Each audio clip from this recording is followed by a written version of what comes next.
طاسة وطاسة وطاسة، والله يسترك مرة ومرتين وشهر وشهرين وسنة وسنتين، وبعدين الله أعطيك الرزق، أعطيك النعمة، نعمة الجسد والصحة والعافية، ووجود الناس اللي تحبهم أنت. الله معطيك كتير شغلات، ما تشكره لهالشغلات. ما تعبد الله 5 دقايق، يعني لك 5 فروضة، كل فرض 5 دقايق. قرآن، تقرأ قرآن ولو 10 دقايق باليوم، ما راح تخسرك وقت.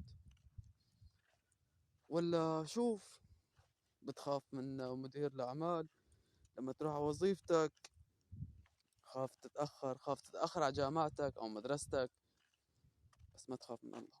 مو حاول تصلح نفسك.